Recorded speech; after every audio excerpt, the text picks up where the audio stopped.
In this video, we're going to combine two of my all-time favorite topics, blogging and productivity. I'm going to go through the tips that have helped me earn over 6 figures with my blogs without it consuming my entire life. I still have other things that I do in my business, and I'm not blogging 100 hours a week. I'm going to show you how to be as effective as possible so the amount of time that you do spend on your blog is actually moving the needle forward and not just being wasted. Make no mistake about it. Blogging takes time, but I'm going to show you how to get more out of every bit of time that you put into it in this video. But first, if this is your first time to the channel, click subscribe. Be sure to hit the like button and comment down below if any of these tips resonated with you or you do something that I didn't include in here and you think I should. Also, I'm going to be counting down in this list to my number 1 biggest tip. Number 16, network and have a community. Don't confuse working for yourself with working by yourself. Studies have shown that people who have accountability partners have a much better chance of actually achieving their goals and not giving up. You can find these communities anywhere. It can be someone local, it can be someone on Facebook. Create a Facebook Messenger chat, join a Facebook group,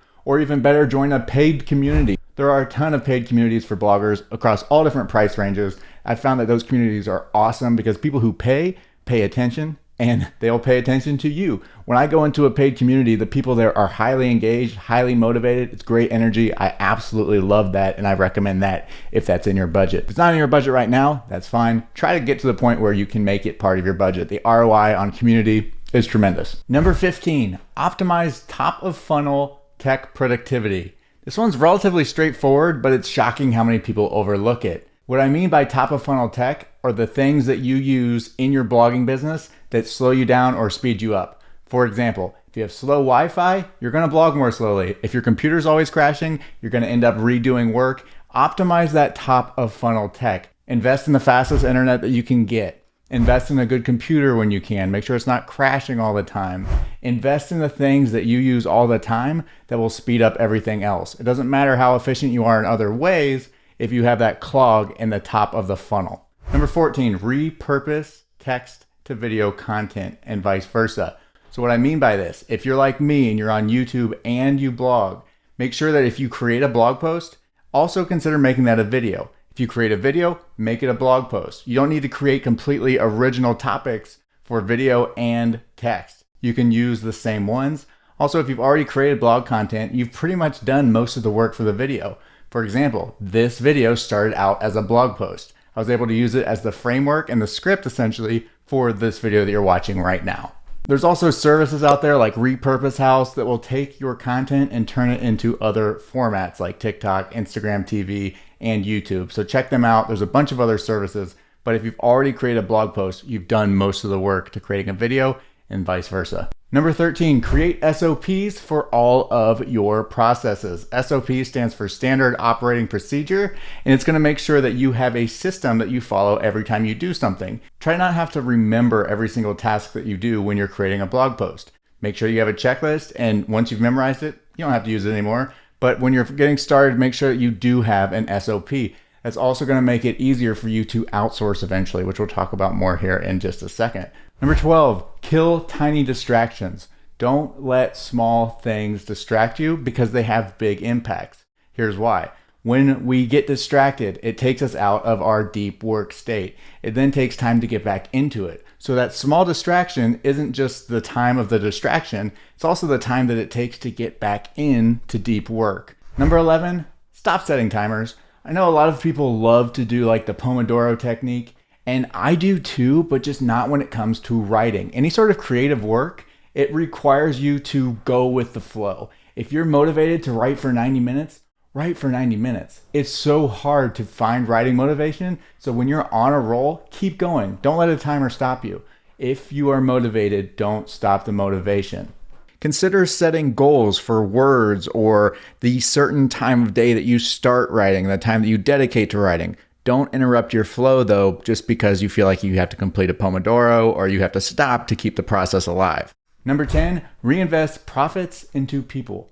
I highly recommend that as you scale, you reinvest some of your money into hiring people to help with your content. There's so many different ways that you can hire people. You can hire people for SEO. You can hire people for link building. You can hire people to write content. You can hire people to optimize pages. Do not go cheap on this if you're serious about your business. The ROI is tremendous on outsourcing. I've linked down below to an article I wrote about outsourcing high quality content on any budget. Number 9, use templates. Don't continually recreate the same things. For example, on my website, I use Thrive Themes and Thrive Architect. It allows me to create templates for basic things that I use all the time, like pull out quotes, content boxes, table of contents. I don't have to recreate them every single time. I create one that I like and I use it over and over again. Number 8, for your website, focus on minimalism whenever possible. Most bloggers are creative people, so it's hard to let go and not let that show through in all of our content. But in reality, the ROI on fancy design isn't very great. Your real value is when you're creating content. Focus on minimalism at first, and you can always get fancier later if you want. When I say minimalism, I mean things like have basic thumbnails. Don't create these amazing thumbnails every single time. Typically, if you're not a designer first, they're not going to be very good anyway. Also, don't worry about having all different types of animations and graphics and all types of stuff. If you want to see what this looks like, check out jamesclear.com. He's one of my favorite bloggers, and his style is almost too minimalistic. It's beautiful. He just has quotes, very basic images, and pretty much nothing else. He focuses on the content, and he crushes with this method. Number 7, this is a very specific tip, and that is use LinkWhisper for your internal link building. If you're brand new to blogging, you might not even know about internal link building, but if you've been blogging for a while, you know what it is. It's the process of linking between your existing posts and pages. It's an important part of SEO, but it's very time consuming because by definition, you have to go back into old posts to add new links to new content. It's a process, but LinkWhisper makes it easy and it lets you do this in an automated way. So you don't actually have to open up any of the posts. For example, I can create a rule to this post that I just wrote about blogging productivity, and anytime I use the words blogging productivity, I can insert the link to this post. Number 6, another tool, use WP Sheet Editor for any sort of bulk content updating. For example, when it became 2022, I had a lot of content that said 2021. I went and I updated it to say 2022. WP Sheet Editor is a lifesaver and it will save you literally hours of time every month if you learn how to use it. Number 5, get a second or even third monitor. As you see behind me, I have 3 monitors. I use them each for specific things when I'm writing content. The one on the left here is for design stuff like Snagit and Canva. The one in the middle is where I use my actual WordPress and content creation. And over here on the right is where I'll have Google open where I'm doing my research and all that stuff. Number 4, edit last. Don't let yourself get caught up with editing things as you go. Remember, motivation to write is hard. You've never heard people complain about having editor's block. It's not as common because editing is very linear and process-based. It's very straightforward and you can outsource it very easily. However, writing inspiration, it's hard to outsource that. If you're in the zone, keep writing. Don't stop to edit. What I recommend you do is adopt a shortcode system where if you need something like an image or a quote or a stat, just put that in brackets or something. Do it so it stands out so you don't publish the post without noticing it.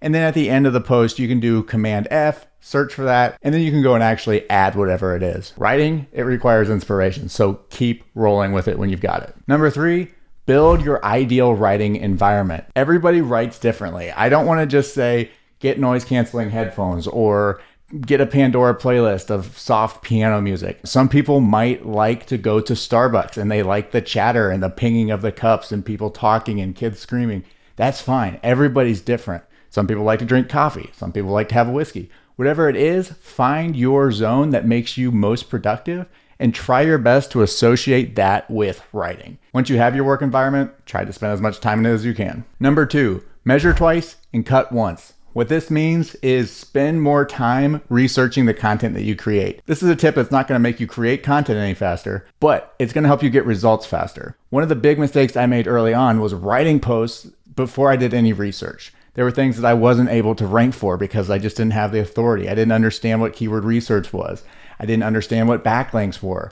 I was writing about things that interested me, which is great, but if you want to do that, have a diary. At a certain point, you can do those blog posts and you'll have a big email list and you can send that to them and get traffic. But early on, you need to do keyword research if you really want to move the needle forward quickly.